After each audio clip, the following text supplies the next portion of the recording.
For a majority of my life, I told myself I wasn't creative enough to be an artist. I just thought I didn't have the gift. I believed being creative is something you were born with, and I wasn't creative enough. So when it became clear that I needed to choose a path after high school, I chose to study computer science, and later chose a career in tech. I just called my passion for art as a hobby. I'm really interested in art, but not good enough to pursue it. I don't think I'm alone in this thinking. I think plenty of people face the same choice and simply gave up art. Even now, I have people commenting on my drawings that I share online with, "Oh, you are so talented."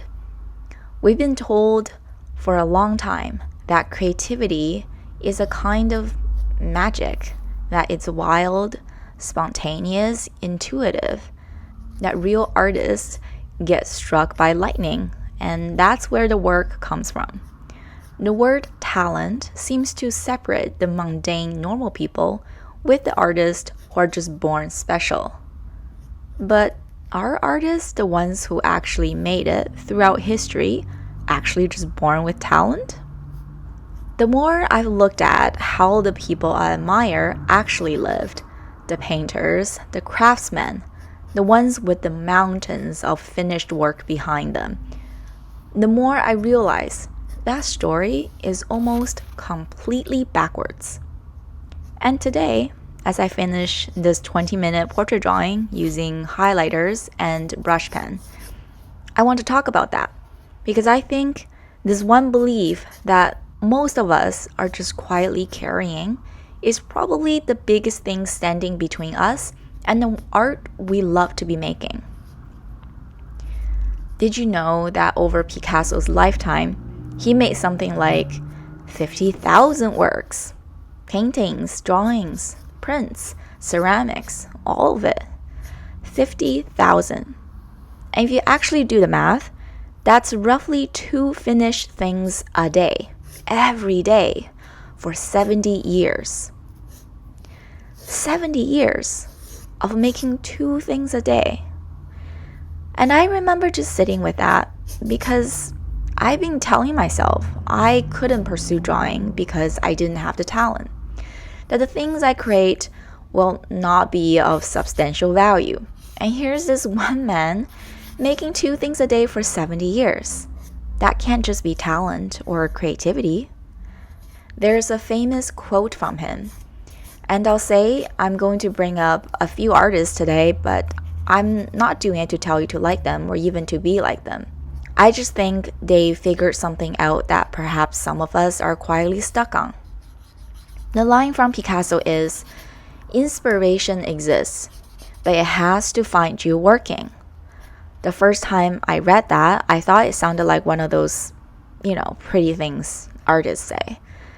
But if you really sit with what he's saying, the muse doesn't come to empty rooms. It doesn't come to people sitting there waiting for it. It comes to rooms where someone is already working, where the pen is already on the paper. Which means the thing we call talent might actually just be how many hours you spent at the desk when nobody was watching. And I know that's a less romantic story, but it's a much more hopeful one because it means most of us haven't been not talented. We've just not been there yet. But before I tell you how I started to come around on that, I want to be honest about what I used to believe because I don't think I'm the only one who believed it. The story most of us have been handed goes something like this. Artists are talented, they receive something the rest of us don't. If you're one of the chosen, the idea just arrives fully formed, like a gift from somewhere you can't quite explain. The reason we believe this is probably because we have watched famous people talk about their work. They often talk about that one special time where they just woke up with a fabulous idea and everything clicked for them. Even if you've never heard of Salvador Dalí, you've probably seen his paintings. The melting clocks, the elephants with the long legs. There's this thing he used to do where he would sit in a chair in his studio and hold a heavy key over a metal plate on the floor. Then he would let himself drift off. The moment his hand went limp, the key would drop, the clatter would wake him up, and in that tiny sliver between dreaming and waking, whatever image had just appeared, he would catch it. That's where a lot of his paintings came from, actually, that chair. Or Agnes Martin, who painted those soft, pale grits. She used to say the painting would appear to her in her mind before she ever lifted a brush. And at one point, she stopped painting entirely for 7 years. She just sat in the New Mexico desert waiting for it to come back. And when I first read about people like this, I remember thinking, okay, so ideas will come to me when they come to me. I need to be a great thinker or a great receiver. I need to be great at being able to imagine. So I tried it. I would sit on my desk with a blank sketchbook, nothing planned, just open, available. And I'll just be honest with you, nothing came. The page stayed blank. I end up on my phone, and I kind of took that as proof. The imagination or the inspiration had looked at me and decided today is not the day. Or even sometimes during travel trips, I'd be in the car, I'd be looking outside, I'd be purposefully letting my mind go loose, and I would imagine the wildest things. But by the time I sit down at my desk, the page still stayed blank. Even if there were some ideas, fleeting thoughts that went through my head during that day, nothing can actually get captured. So then, at some point, I realized perhaps I was reading the stories wrong. You know, Dalí, the guy with the dreams and the melting clocks, he was actually at his studio every single morning by 10 a.m. 7 days a week, same outfit, same lunch, for decades. The muse speaks through me, artist of his century, and he showed up to work like a banker. Agnes Martin, the one who waited 7 years. When she came back on a schedule. Her whole life in the desert was built around routine.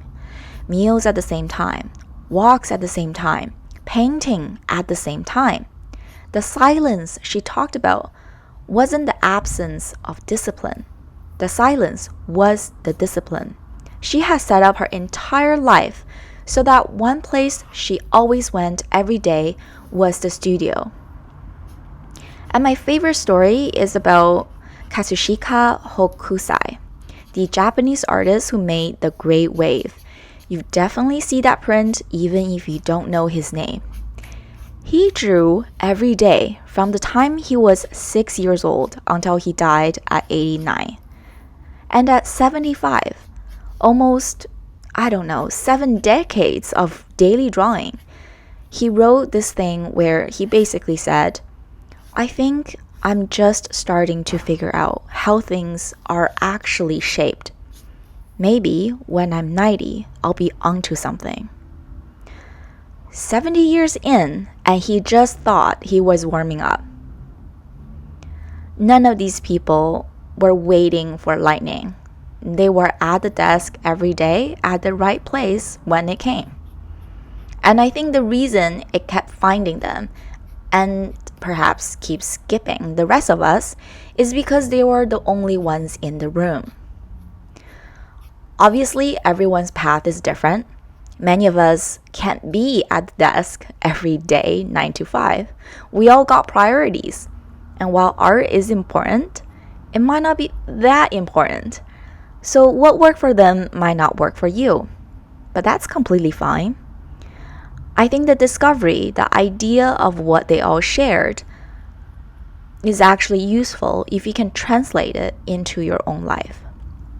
Because if the great artists weren't waiting for inspiration, why does waiting still feel really natural to the rest of us.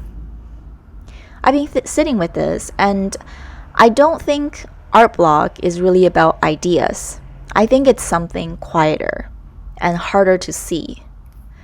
Every time I sit down to a blank page, even now, after all this, I'm not just deciding to draw. I'm deciding what to draw today. I'm deciding if it's worth drawing.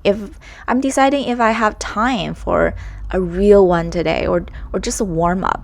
I'm deciding if it'll be good enough to keep. I'm deciding if I'm in the mood, if the light is right, if I feel inspired enough by the references or mood board. That's a whole bunch of decisions before the pen touches the paper.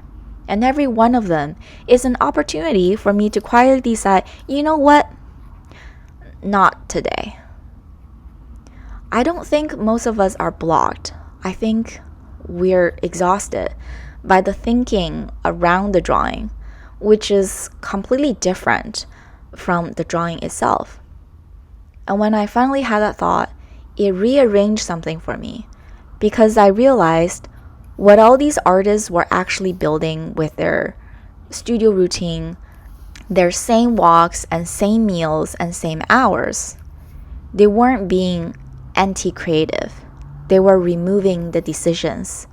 The decision to paint was made a long time ago. It was already woven in. So when 10 a.m. came, they didn't have to argue with themselves about it. They just walked in. That's what a routine actually does. It isn't the enemy of creativity. It's what protects the creative part from the decision fatigue that would otherwise kill it.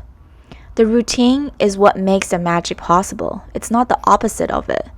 Think about the habits that are already in your day, the ones you don't have to force.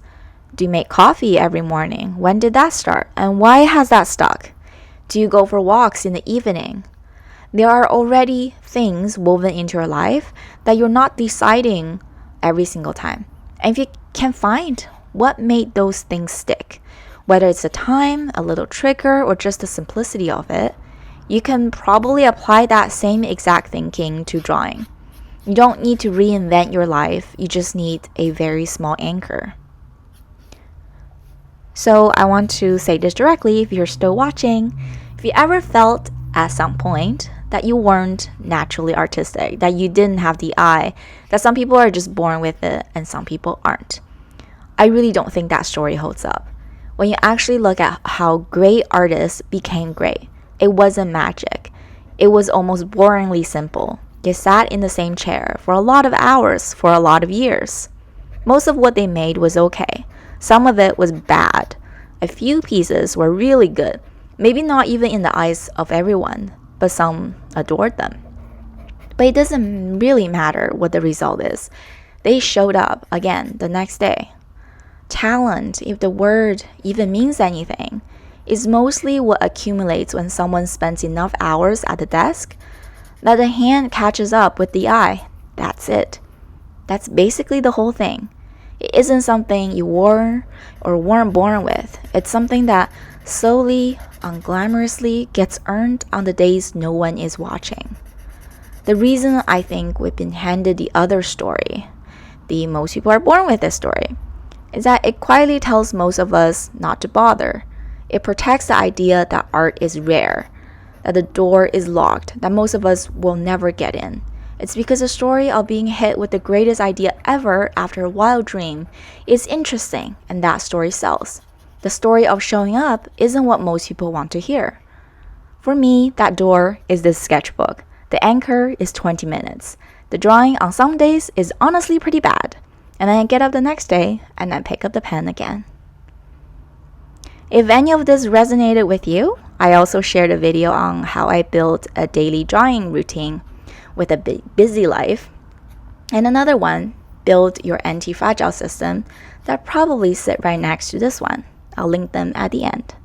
I'd love to hear in the comments, what's the story about creativity that you've been carrying? The one that someone told you perhaps when you were young, or the ones that you've been telling yourself. I think a lot of us are carrying something. And I found that just naming it is the first step in letting it go. If you want to follow along, with my daily sketches. I'll see you in the next one.